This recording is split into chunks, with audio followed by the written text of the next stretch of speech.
Baiklah anak didik kami, ya setelah kita membahas tentang dinamika penduduk di benua, ya, maka saat ini kita akan masuk ke materi baru, pengaruh perubahan ruang dan interaksi antar ruang di Asia dan benua lainnya.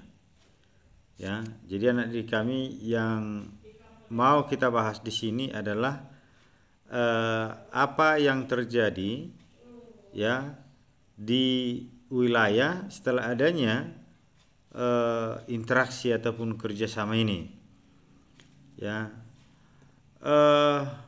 interaksi bisa terjadi ataupun kerjasama bisa terjadi dalam skala kecil, ya misalnya antara masyarakat desa dengan masyarakat kota, ya ataupun masyarakat kota dengan masyarakat desa, itu dalam skala kecil.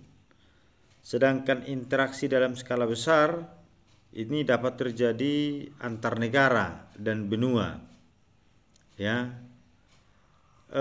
Itu yang menjadi pokok bahasan kita pada kali ini. Baik anak didik kami, di Asia dan benua lainnya perubahan ruang terlihat dari adanya alih fungsi lahan. Alih fungsi lahan ini ya sering dikatakan dengan konversi lahan. Ya, di kelas 8 sudah kita pelajari konversi lahan pertanian menjadi industri atau menjadi permukiman. Ya. Jadi pada umumnya itu terjadi di masing-masing negara. Ya. Terutama kita lihat yang dikonversi dari hutan ya menjadi pertanian dan permukiman, atau dari pertanian menjadi industri. Ya. Tentu ini sangat berdampak, ya, berdampak pada lingkungan itu, berdampak pada ekonomi, berdampak kepada kehidupan sosial. Seperti di kelas 8 yang sudah kita bahas, apa dampak daripada konversi lahan pertanian menjadi permukiman? Ya, produksi gabah, harga gabah akan naik, produksi gabah berkurang, ya, tapi kebutuhan akan tempat tinggal terpenuhi, kira-kira seperti itu.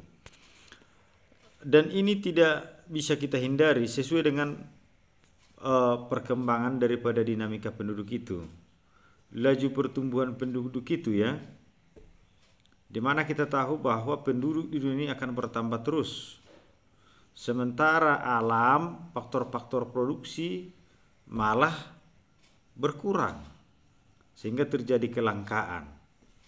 Ya, kalau kita lihat, ya, di sini dari pertanian menjadi permukiman, ya, sekitar 50% lahan di Asia telah berubah menjadi wilayah pertanian dari hutan misalnya, ya.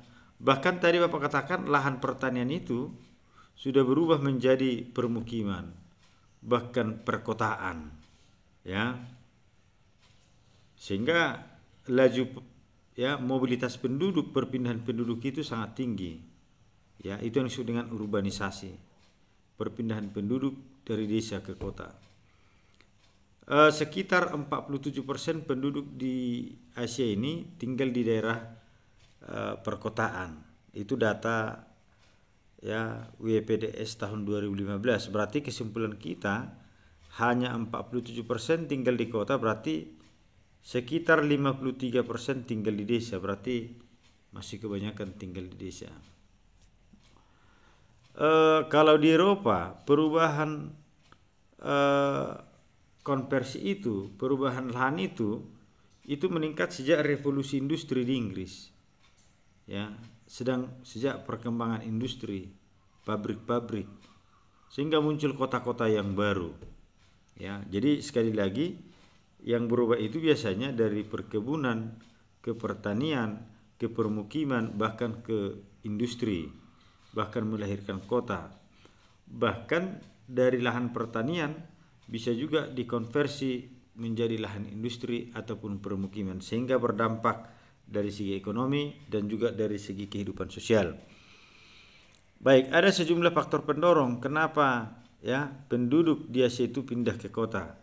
Tentu ada alasan ekonomi, ya karena di kota itu dianggap sebagai tempat tersedianya berbagai fasilitas, termasuk fasilitas pendidikan, kesehatan, hiburan, ya pendidikan, ya lapangan kerja. Kemudian bisa saja karena terjadi konflik di daerah asal sehingga dia pindah ke kota. Sekali lagi, perpindahan penduduk dari desa ke kota disebut dengan urbanisasi. Bisa saja juga karena terjadi bencana di desa itu, di daerah itu ya. Kemudian bisa karena terbentuknya gurun, ya, desertification, ya ini fenomena alam, ya, atau bisa intrusi, ya intrusi atau masuknya air laut ke daerah daratan. Ya bisa terjadi abrasi, ya sehingga pemukiman itu terganggu di daerah pantai sehingga mereka pindah ke kota. Ini beberapa alasan, ya sekali lagi alasan ekonomi, alasan karena konflik, bencana alam, ya dan alasan-alasan sosial lainnya, ya sekali lagi karena lebih maju di kota daripada desa. Ya, jadi biasanya perpindahan itu ibaratkan apanya itu di bahasa Indonesia dikatakan ada gula ada semut. Jadi orang ke satu wilayah itu karena ada tujuan tertentu. Adapun dampak dari interaksi desa dengan kota bagi desa, ya terjadinya hubungan masyarakat desa dengan kota, maka inilah yang terjadi di desa. Pertama, makin beragamnya orientasi mata pencaharian. Kalau desa itu kan identik ya kehidupan penduduknya homogen. Ya rata-rata misalnya sebagai petani semuanya, ya. Tapi dengan datangnya orang-orang kota, dengan berbarunya di desa, maka muncul ekonomi-ekonomi baru. Bisa usaha, bisa perbengkelan, bisa salon, ya dan bentuk-bentuk kerajinan ataupun industri rumah tangga lainnya, ya. Itu bisa kita rasakan misalnya di Limbong, ya di Segala, ya. Sudah muncul usaha-usaha selain pertanian, ya. Jadi semakin modern dia desa itu karena interaksi dengan kota. Baru makin meningkat produktivitas pertanian dengan adanya teknologi.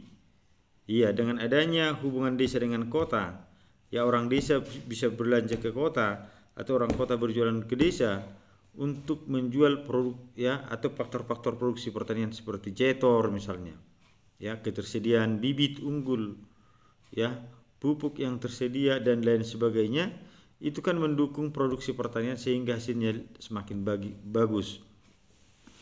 Kemudian makin baiknya sarana transportasi antar desa dan kota, ya itu bisa kita lihat jalan-jalan, ya kalau dulu misalnya dari Samosir ke Medan bisa sampai 8 jam, sekarang sudah bisa 6 jam misalnya.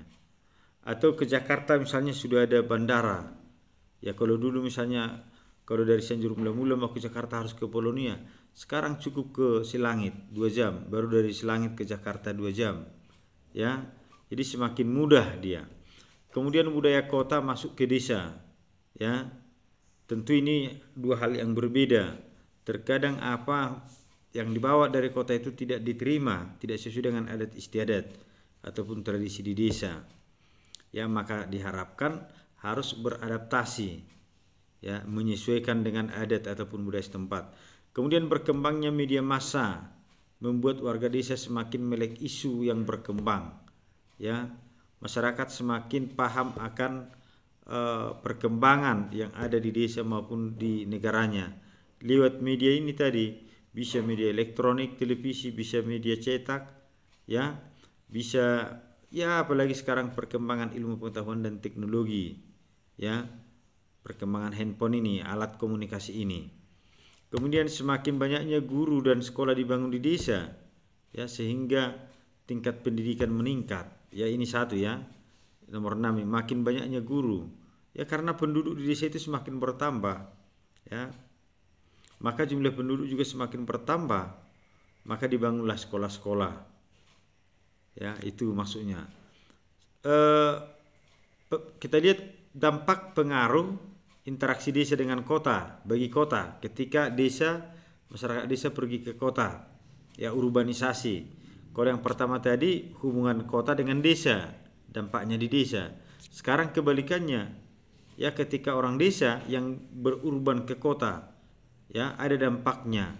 Pertama, secara ekonomi kota memperoleh sumber daya dari desa, ya. Ini sumber daya ini bisa tenaga kerja, ya ada di kota. Kemudian hasil-hasil produksi di desa, hasil pertanian, ya buah-buahan, sayur-sayuran, ya beras dan lain sebagainya dibawa ke kota, ya maka kebutuhan masyarakat kota tercukupi, tersedia. Baru yang kedua, meningkatnya masalah kemiskinan di kota dan ada permukiman kumuh. Kenapa ini bisa terjadi? Karena yang dari desa itu pergi ke kota dengan harapan ada pekerjaan yang baru, tapi ketika dia tidak punya skill, ya tidak punya syarat untuk bekerja di sana, maka muncul pengangguran-pengangguran yang baru. Muncullah rumah-rumah kumuh di bawah kolong jembatan, ya kemudian membangun ya gubuk di daerah terlarang, di daerah ilegal, di pinggir rel kereta api dan lain sebagainya. Bahkan muncul pengamen, muncul tindakan kriminal, kejahatan di kota, ya. Yang ketiga, kota dihuni oleh penduduk pendatang dari desa. Sebagian masih mempertahankan budaya atau cara hidup di desa, ya. Susah dia beradaptasi, susah dia menyesuaikan diri.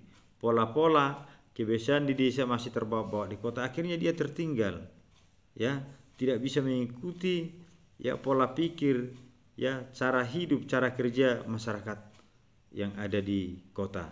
Baik, ini ya pembahasan kita tentang pengaruh pengubahan ruang dan interaksi antar ruang di Asia dan benua lainnya, ya. Jadi ini ada dua, ya kenapa bisa terjadi, ada berbagai alasan. Kemudian apa dampak pengaruh interaksi desa dengan kota di desa dan interaksi desa dengan kota di perkotaan, seperti yang sudah kita bahas ini. Demikian yang bisa Bapak sampaikan, ya mudah-mudahan bisa dipahami oleh